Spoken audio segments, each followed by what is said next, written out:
ሰላም ጤና ይስጥልን ክቡራትና ክቡራን ተመልካቾቻችን ከናሁ ቴሌቪዥን ለዕለተ ሰኞ መጋቢት 1 2017 ዓ.ም ከሀገር ቤትና ከባህር ማዶ የተሰናዱ ስፖርታዊ ዜናዎቻችንን ካሁን ሰዓት ጀምሮ ወደ እናንተ እናደርሳለን። ዜናዎቹን ወደ እናንተ በማቅረብ ገዛኸኝ ዱላ ቆይታ አድርጋለሁ። አብራችሁን ሁኑ። ወደ ቀዳሚው የሀገር ቤት ስፖርታዊ ዜናችን ስናልፍ የሜዳ ቴኒስ ስፖርት ዜናን ቀዳሚ እናደርጋለን። ላለፉት 2 ሳምንታት በኢትዮጵያ አስተናጋጅነት በአዲስ አበባ ሜዳ ቴኒስ ክለብ ሲከናወን የሰነበተው ዓለም አቀፉ የታዳጊዎችና ወጣቶች የሜዳ ቴኒስ ስፖርት ሻምፒዮና በታላቅ ስነ ስርዓት ፍጻሜውን አግኝቷል። በፍጻሜው ስነ ስርዓት ላይ የነበሩትን አበይት ሁነቶች ናሁ ስፖርት እንደሚከተለው ዘግቧቸዋል። ኢትዮጵያን ጨምሮ ታላላቅ የዓለማችን የ23 ሀገራት የሜዳ ቴኒስ ስፖርተኞች በውድድሩ ላይ አሸናፊ ሆነው የየሀገራቸውን ሰንደቅ ዓላማ ከፍ ለማድረግ በከፍተኛ ፍክክር የታጀበ ሰላማዊ የሜዳ ላይ ፍልሚያቸውን ለስፖርት ቤተሰቡ ሲያስመለክቱ ቆይቷል። ላለፉት 15 ቀናቶች ለመዲናችን አዲስ አበባ የስፖርት ቤተሰቦችም ተጨማሪ የመዝናኛ አማራጭ ሆነው በርካቶችን በስሜት ማዕበል ቁጭ ብድግ ሲያደርግ የነበረው ይህ ኢንተርናሽናል የሜዳ ቴኒስ የታዳጊዎችና ወጣቶች የውድድር መድረክ በደማቅ የመዝጊያ ስነ ስርዓት ፍጻሜውን አግኝቷል። በፍጻሜው ዕለትም የፌዴራልና የክልል የስፖርት አመራሮች በክብር እንግድነት ተገኝተዋል። ኢትዮጵያ እንደ ሀገርም ብዛም ትኩረትና ድጋፍ ከማትሰጣቸው አንዱ በሆነው የሜዳ ቴኒስ ስፖርት በተለይም በዚህ ዓለም አቀፍ የውድድር መድረክ ላይ እጅግ አያሌ ጥቅሞችን ሸምታበታለች። የኢትዮጵያ አየር መንገድ ከተሳታፊ ሀገራት ስፖርተኞች ልዑክ ቡድን ጉዞ፣ ሆቴሎች፣ ምግብና መጠጦች እንዲሁም በአልጋ አቅርቦት፣ ባህልና ቱሪዝም እንዲሁም የአዲስ አበባ ከተማ አስተዳደር አሁናዊ የከተማውን ገጽታ ይህንን ዓለም አቀፍ የውድድር መድረክን እንደ መሳሪያ በመጠቀም በመጠኑም ቢሆን ራሳቸውን ገልጸውበት ውድድሩ ተጠናቋል። የሚገጥሙትን ተግዳሮቶች እየተቋቋመ ዓለም አቀፍ የውድድር መድረኮችን ወደ ኢትዮጵያ በማምጣት 7ኛ ዝግጅቱን በግሩም ሁኔታ እንደተወጣው ብዙዎች እየመሰከሩለት የሚገኘው የኢትዮጵያ ቴኒስ ፌዴሬሽን የበለጠ ድጋፍ ቢደረግለት ከዚህ በተሻለ መልኩ ሊሰራ እንደሚችል ናሁ ስፖርት ታዝቧል። ውድድሩን በተመለከተ የፌዴሬሽኑ የጽህፈት ቤት ኃላፊ አቶ ይልማ ከፍ ያለው ይህንን ብሏል። አመሰግናለሁ። እንግዲህ ይሄ ውድድር ለ7ኛ ጊዜ ሲካሄድ ነው። በአጠቃላይ 4 የጁኒየር ውድድሮች ነበሩ ከዚህ በፊት፣ እንዲሁም ደግሞ 2 የፊውቸር መኒ ወይም ደግሞ ፕራይዝ መኒ የምንላቸው ውድድሮች ነበሩና ከውድድር ልምድ ያገኘንባቸው እንደዚሁም ደግሞ ተጫዋቾቻችን ከተሳታፊነት ወደ ውጤት ያመጡበት ውድድር ነው። አጠቃላይ ዝግጅቶቹ ከሚመለከታቸው ባለድርሻ አካላት ጋር በጋራ በመሆን ከባህልና ስፖርት ሚኒስቴር ጋር በብዙ ድጋፍ እየደገፈን እንደዚሁም ደግሞ የኢትዮጵያ ቴኒስ ፌዴሬሽን በአጠቃላይ የጽህፈት ኃላፊና ሌሎች የኤግዚኪዩቲቭ ኮሚቴ ሜምበርስ የዚህ ውድድር ከፍተኛ ሚና አላቸው። በመዝጊያው ስነ ስርዓት ላይ በክብር እንግድነት ከተገኙ የስፖርት ሰዎች መካከል የትግራይ ክልል የቴኒስ ፌዴሬሽን ፕሬዝዳንት የሆኑት አቶ ሙሴ ውድድሩን እንዲገልጸውታል። ውድድሩ በጣም ቀላል የሚባል አይደለም። አስብ እንግዲህ ከዓለማችን ክፍሎች ወደ 23 አካባቢ አሜሪካ፣ ካናዳ፣ ዩሮፕ እና ፈረንሳይ እና ጣሊያን ቅድም ውድድሩ ሲካሄድ አይተዋል እና እንደዚህ መጥተው በኢትዮጵያ እንደዚህ ውድድር ማካሄድ ማለት መቻል አስበው ምን ያህል ቀላል ሊሆን እንደማይችልና የቴኒስ ፌዴሬሽኑ ጥንካሬ የሚያሳይ ነው። በዛ ላይ ምንድነው ያሉትን ወጣቶቻችን አውሮ ተጫዋቾቻችን እንትን ሲሉ ምንድነው ሪፈር የሚያደርጉት ወይ ደግሞ የሆነ የሚገነዘቡት ነገር አለ። የተሞክሮ ልውውጡ፣ የአጨዋወታቸው ምን መድረስ እንዳለባቸው፣ የውጭውን ኤክስፖዠሩ አሁን እንደዚህ እንትን እየተጫወቱ ሲታዩ ቀላል የሚባል አይደለምና በጣም ጥሩ ስራ ጥሩ ጅማሮ የተሰራ እንደሆነ የሚያሳየው። የተወዳዳሪ ሀገራት ስፖርተኞችና አሰልጣኞች ውድድሩንና አጠቃላይ ዝግጅቱን በተመለከተ ጥሩ አበረታች ነገር ነግረውናል ሲሉ የጽህፈት ቤት ኃላፊው ሀሳባቸውን ይገልጻሉ። አመሰግናለሁ። የተጫዋቾች ፊድባክ እንዳልከው የዚህ ውድድር ስታንዳርዱን ከሚለካው አንዱ ክራይቴሪያ የተጫዋቾች አስተያየት ነው። የተጫዋቾች አስተያየት ለዓለም አቀፉ ቴኒስ ፌዴሬሽን ይልካሉ። አጠቃላይ ዝግጅቱን በተመለከተ፣ ቬኑን በተመለከተ፣ ዳኞችን በተመለከተ እንዲሁም ደግሞ አጠቃላይ ያለውን ጉዳይ አስተያየት ሰጡ። የነሱ አስተያየት ድምር ውጤት ከመቶ ይሰላል። ከመቶ ከ50 በላይ ከሆነ የዚህ ውድድር ስታንዳርዱ ከጄ30 ወደ ጄ60 ከሚያልፍባቸው እና እድሉን ከምናገኝባቸው ዋናው ፖይንት ይሄ ነው። እስካሁን ድረስ ባየንባቸው አጠቃላይ የዳሰሳ ጥናትና እነሱን የመጠይቅ እና አስተያየት እንዲሰጡን ከጠየቅንባቸው ፖይንቶች አንዱ የማዘውተሪያ ቦታ፣ አጠቃላይ የሀገሪቱ ሁኔታና እንደዚሁም ደግሞ ሊስተካከሉ የሚችሉበትን ኤሪያ ቢነግሩን ብለን በጠየቅናቸው መሰረት የፕራክቲስ ኮርት 2-3 ተጨማሪ ቢገኝ ቢያንስ ወደ ሌላ ክለብ የምንሄድበትን አጋጣሚ እናጠባለን። እንዲሁም ደግሞ የዚህ የተመልካችና የአስተናጋጅ ሁኔታ ከግብጽ፣ ከኬንያ፣ ከኡጋንዳ የተሻለ ነው። የድሬዳዋ ቴኒስ ፌዴሬሽን ፕሬዝዳንት የሆኑት አቶ ከበደ ሀንቶን በበኩላቸው ስለ ውድድሩ ተከታዩን አስተያየት ሰጥቷል። ይሄ ውድድር እውነት ለመናገር እጅግ በጣም ትልቅ ስሜት ነው የፈጠረብኝ። ምክንያቱም ይሄ ውድድር ዘርፈ ብዙ ጥቅም ነው ያለው። አንድ ለስፖርቱ ለራሱ ለሜዳ ቴኒስ ማስፋፋት ትልቅ አስተዋጽኦ አለው። ሁለተኛ ለገጽታ ግንባታ በራሱ ትልቅ አስተዋጽኦ አለው። ከዚህ ውጪ ደግሞ አሁን ይሄ ስፖርት ያለበት ሁኔታ ትንሽ እንደ ቆይታው አይደለምና ስፖርቱን ከፍ ለማድረግ ለማስተዋወቅ በጣም ትልቅ ጠቀሜታ አለው። ዘርፈ ብዙ ጥቅም ያለውና በጣም ነው ደስ ያለኝ። በውድድር መድረኩ ላይ በመሳተፍ አበረታች ውጤትን ማስመዝገብ ከቻሉ ኢትዮጵያን ስፖርተኞች መካከል አንዷ የሆነችው ወጣት ቤዛዊት ተስፋዬ ውድድሩ ያስገኘላቸውን እድል እንዲህ ትገልጸዋለች። ውድድሩ አሪፍ ነው። በአሁኑ 2 ሳምንታትን ውድድር አካሂደናል፣ ተሳትፈንበታል። ኢትዮጵያኖች ብዙ ነበርን፣ ተሳትፈንበታል። በምንችለው አቅም አሪፍ ነበር፣ አሪፍ ተጫውተናል። ሻምፒዮንም ነበረን፣ አሪፍ ነበር። ስፖርቱ ከዚህ የተሻለ ትኩረት ቢሰጠው ሀገርን ሊጠቅሙ የሚችሉ አበረታች ነገሮችን መስራት እንደሚቻልና እንዲሁም በዘርፉ ላይ ያሉ ተቋማት ትኩረት ቢሰጡት ሲሉ አመራሮቹ ይናገራሉ።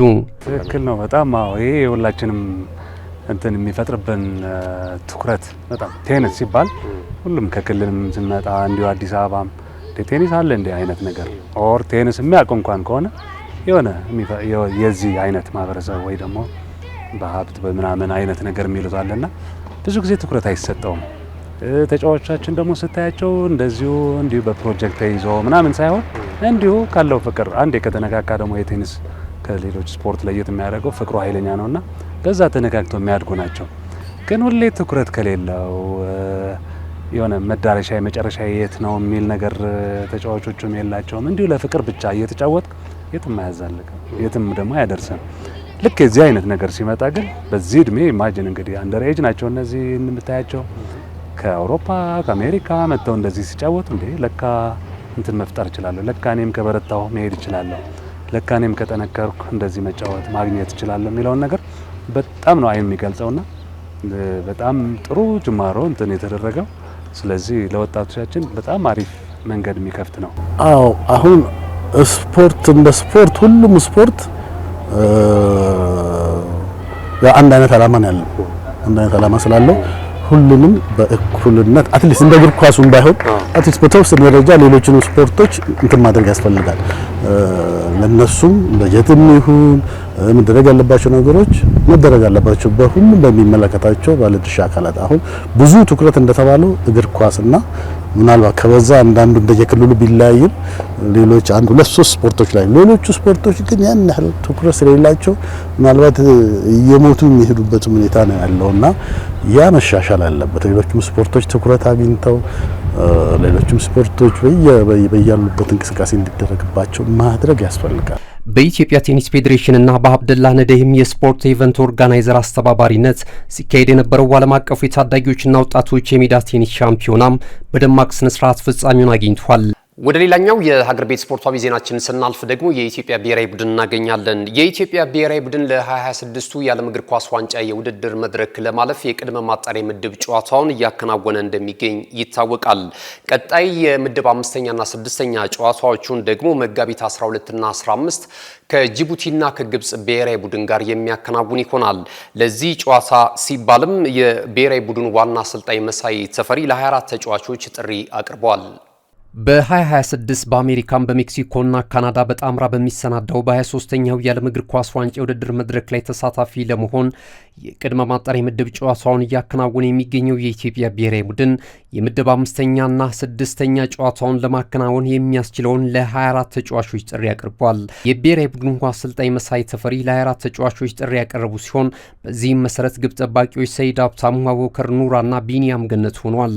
የተከላካይ ስፍራ ተጫዋቾች ብርሃኑ በቀለ፣ አስራት ቱንጁ፣ አህመድ ረሺድ፣ ያሬድ ካሳይ፣ አብዱል ሰላም ዩሱፍ፣ ራምኬል ጀምስ፣ አማኑኤል ተፈራ፣ ፍሬዘር ካሳም፣ ወልደ አማኑኤል ጌቱና አስቻለው ታመነ በመሆን ጥሪ ቀርቦላቸዋል። የአማካኝ ስፍራ ተጫዋቾችን ስንመለከት አማኑኤል ዮሐንስ፣ በረከት ወልዴ፣ አብዱል ከሪም ወርቁ፣ ወገኔ ገዛኸኝ፣ ብሩክ ማርቆስና ሀብታሙ ተከስተ ሲሆኑ የአጥቂ ስፍራ ላይ ደግሞ ተከታዩ ተጫዋቾች ጥሪ ቀርቦላቸዋል። ለደቡብ አፍሪካው ሱፐር ስፖርት ዩናይትድ እየተጫወተ የሚገኘው አቡበከር ናስር፣ ቸርነት ጉግሳ፣ በረከት ደስታ፣ አህመድ ሁሴንና መሐመድ አበራ ለብሔራዊ ቡድኑ የፊት መስመር ዲፓርትመንት ጥሪ የቀረበላቸው ተጫዋቾች ናቸው። በሚቀጥሉት 4 ቀናት ለብሔራዊ ቡድኑ ጥሪ የቀረበላቸው ተጫዋቾች ለፌዴሬሽኑ ሪፖርት በማድረግ ውድድራቸውን ልምምዳቸውን እንዲያደርጉም ፌዴሬሽኑ ያደረሰን መረጃ ያመለክታል። ወደ መጨረሻው የሀገር ቤት ስፖርታዊ ዜናችን ስናልፍ የኢትዮጵያ ፕሪሚየር ሊግ እናገኛለን። የኢትዮጵያ ፕሪሚየር ሊግ የ2017 ዓ.ም የውድድር ዘመን የ22ኛ ሳምንት መርሃ ግብር ጨዋታዎች ከትላንትና ጀምረው በአዳማ ሳይንስና ቴክኖሎጂ ዩኒቨርሲቲ ስቴዲየም መከናወን ጀምረዋል። የመርሃ ግብሩ ቀጣይ ጨዋታዎች በነገው ዕለትም ቀጥለው ሲከናወኑ ኢትዮጵያ መድን ከኢትዮጵያ ንግድ ባንክ ቀን 9 ሰዓት ላይ የሚያደርጉት ጨዋታ ትልቅ ትኩረትን አግኝቷል። አመሻሽ 12 ሰዓት ላይ ደግሞ ወላይታ ዲቻ ከወልዋሎ ዓዲግራት ዩኒቨርሲቲ ጋር የሚገናኙ ይሆናል። በተለይ የመጀመሪያው ጨዋታ የሊጉ መሪ ክለብ ኢትዮጵያ መድንን ከአምናው የሊጉ ሻምፒዮና ክለብ ኢትዮጵያ ንግድ ባንክ ጋር የሚያገናኘው ጨዋታ ትልቅ ትኩረትን በእግር ኳስ ቤተሰቡ ዘንድ አግኝቷል። ኢትዮጵያ መድን አሁን ላይ 38 ነጥቦችን ሰብስቦ የደረጃ ሰንጠረዡን በቀዳሚነት እየመራ የሚገኝ ሲሆን እንደዚሁ ተጋጣሚው ኢትዮጵያ ንግድ ባንክ በዘንድሮ ዓመት ደካማ ጉዞን ሲያደርግ ቆይቶ አሁን ላይ ግን በትልቅ መነቃቃት ላይ መገኘቱን ተከትሎ የሁለቱም ቡድኖች ጨዋታ በነገው ዕለት ከፍተኛ ፍክክር ሊኖርበት እንደሚችል እየተገለጸ ይገኛል። በአሰልጣኝ ገብረመድህን ኃይሌ የሚመራው ኢትዮጵያ መድን ይህን ጨዋታ ድል ማድረግ ከቻለ ነጥቡን ወደ 41 ከፍ በማድረግ መሪነቱን የበለጠ ማጠናከር የሚችልበትን አጋጣሚ መፍጠር ይችላል። ተጋጣሚው ክለብ ኢትዮጵያ ንግድ ባንክ አሁን ላይ በደረጃ ሰንጠረዡ 9ኛ ደረጃ ላይ የሚገኝ ሲሆን የሰበሰባቸው ነጥቦች ደግሞ 29 ሆኗል። የበለጠ ወደ ሊጉ ዋንጫ ፉክክር ውስጥም ለመቀላቀል በዚህ ጨዋታ ላይ ድል ማድረግ ይጠበቅበታል። አመሻሽ 12 ሰዓት ላይ ጅማሮን የሚያደርገው የወላይታ ዲቻና የወልዋሎ ዓዲግራት ዩኒቨርሲቲም ጨዋታ ትልቅ ትኩረትን አግኝቷል።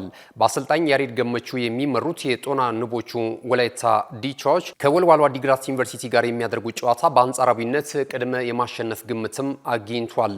ወልዋሎ ዓዲግራት ዩኒቨርሲቲ አዳዲስ ተጫዋቾችን በጥሬ ተጫዋቾች የዝውውሩ መስኮት ወይም ደግሞ አሁን ላይ በተከፈተው የሁለተኛው ዙር የፕሪሚየር ሊጉ ዝውውር ላይ ተጫዋቾችን እየቀላቀለ ቢገኝም በሜዳ ላይ ውጤቱ ግን የበለጠ አሁንም ወደ ውጤትና ወደ አሸናፊነት መምጣት አልቻለም። በነገው ዕለት የሚደረጉ የፕሪሚየር ሊጉ ጨዋታዎችም እንደዚሁ ቀጥለው ሲከናወኑ አርባ ምንጭ ከተማ ከመቀሌ ሰባ እንደርታ ረፋድ 3 ሰዓት ከ30 ላይ፣ መቻል እንደዚሁ ከፋሲል ከተማ ቀን 9 ሰዓት ላይ፣ አመሻሽ 12 ሰዓት ላይ ደግሞ ቅዱስ ጊዮርጊስ ከድሬዳዋ ከተማ ጋር ጨዋታቸውን የሚያከናውን ይሆናል። ካሽጎ በየትኛውም ዓለም ሆነው በማንኛውም ሰዓት ለወገኑ የሚደርሱበት ፈጣን የገንዘብ መላኪያ ተከፈተሎ። ማስተርና ቪዛ ካርዶን በመጠቀም ከ5 እስከ 20 ሺህ ዶላር የሚልኩበት አዲስ የገንዘብ መላኪያ መንገድ። ካሽጎን ለየት የሚያደርገው የትኛውም የገንዘብ ዝውውር በፍጥነት አገልግሎት ከመስጠቱም ባሻገር ለማንኛውም አገልግሎት ምንም አይነት ክፍያ አለመጠየቁ ነው። በሀገራችን ታሪክ ገንዘብን ከውጪ ወደ ሀገር ቤት በማስተላለፍ በመተግበሪያ መልክ አገልግሎት መስጠት የጀመረው የመጀመሪያው ሀገር በቀል የገንዘብ መላኪያ ዘዴ ካሽጎ ከ4500 በላይ ባሉ የባንክ ቅርንጫፎች አገልግሎት እየሰጠ ይገኛል። ገንዘቦን በሰኮንዶች ልዩነት ውስጥ ይፈልጉ በአካውንቶ ወይንም በእጆ ቆጥረው የሚወስዱበት ልዩ ዘዴ። በቅርቡ ሁሉንም ኢትዮጵያዊ ባለቤት ለማድረግ ጉዞ የጀመረው ካሽጎ ዛሬውኑ መተግበሪያውን በስልኮ ላይ በመጫን የአገልግሎቱ ተጠቃሚ ሆኖ ፍጥነት መለያችን፣ ኢትዮጵያን መክፈቻችን፣ ካሽጎ ነው መላኪያችን። ካሽጎ የአዲሱ ትውልድ ብራንድ። ውድ ተመልካቾቻችን ከናሁ ቴሌቪዥን ስፖርታዊ ዜናዎቻችን እንደቀጠሉ ናቸው። ቀደም ሲል የሀገር ቤት ስፖርታዊ ዜናዎች ወደ እናንተ ደረሱ። ከዚህ ሰዓት ጀምረን ደግሞ ወደ ባህር ማዶ በማቅናት ከባህር ማዶ የተለያዩ የወሬ ምንጮች ያገኘናቸውን ስፖርታዊ መረጃዎች ወደ እናንተ የምናደርስ ይሆናል። የእንግሊዝ ፕሪሚየር ሊግን ቀዳሚ እናደርጋለን። የተወዳጁ የእንግሊዝ ፕሪሚየር ሊግ የ8ኛ ሳምንት መርሃ ግብር ቀሪ አንድ ጨዋታ ዛሬ ምሽት በለንደን ኦሎምፒክስ ስቴዲየም ይከናወናል። የምስራቅ ለንደኑ ክለብ ዌስትሃም ዩናይትድ ኒውካስል ዩናይትድን የሚያስተናግድበት ጨዋታ ትልቅ ትኩረትን አግኝቷል።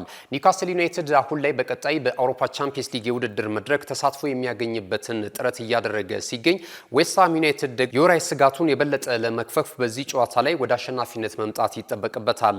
በአሰልጣኝ ግራሃም ፖተር እጅ ከገባ በኋላ ዌስትሃም ዩናይትድ የበለጠ መነቃቃትንና ጨዋታዎችን ወደ ማሸነፍ የመጣበትን ምዕራፍ እያስመለከተን ሲሆን በዛሬውም ጨዋታ ላይ ለኒውካስል ዩናይትዶች ከባድ ፈተና ሊሆንባቸው እንደሚችል ተገምቷል። በተመሳሳይ የስፔን ላሊጋ የ28ኛ ሳምንት መርሃ ግብር ቀሪ አንድ ጨዋታ ዛሬ ምሽት ይደረጋል። ኤስፓኞል በሜዳው ጂሮናን የሚያስተናግድበትም ጨዋታ እንደዚሁ ተጠባቂ ሆኗል። የሊጉን የደረጃ ሰንጠረዥ አሁን ላይ ባርሴሎናና ሪያል ማድሪድ እኩል 57 ነጥቦችን ሰብስበው በጎል ክፍያ በመበላለጥ አንደኛና ሁለተኛ ደረጃ ላይ ተቀመጡ ሲሆን አትሌቲኮ ማድሪድ ትላንት ሽንፈት ማስተናገዱን ተከትሎ በ56 ነጥቦች ሶስተኛ ደረጃ ላይ ተቀምጧል። አትሌቲክ ቢልባኦም በትላንትናው ዕለት ወደ አሸናፊነት መምጣት ተስኖት አራተኛ ደረጃ ላይ የተቀመጠበትን ውጤት እየተመለከትን እንገኛለን። ክቡራትና ክቡራን ተመልካቾቻችን ከናሁ ቴሌቪዥን ለዕለተ ሰኞ ወርሃ መጋቢት 1 2017 ዓ.ም ያሰናዳናቸው ስፖርታዊ ዜናዎቻችን ይህንን ይመስሉ ነበር። ስለተከታተላችሁ እናመሰግናለን። ከዜናዎቹ ጋር ገዛኸኝ እንዱላ ቆይታ አድርጌያለሁ። መልካም ጊዜ። እነሆ የምስራች! የ10 አየር መንገድ የበረራ ትኬት ለውድ ደንበኞቹ በተቀላጠፈና አስተማማኝ በሆነ መንገድ እያቀረበ ያለው። በዚህም በደንበኞቹ የተመሰገነው ጉዞጎ አሁን ደግሞ ተደራሽነቱን በማስፋት ተጨማሪ ባንኮችን በማካተት ለውድ ደንበኞቹ የበለጠ አስተማማኝ ለመሆን ችሏል።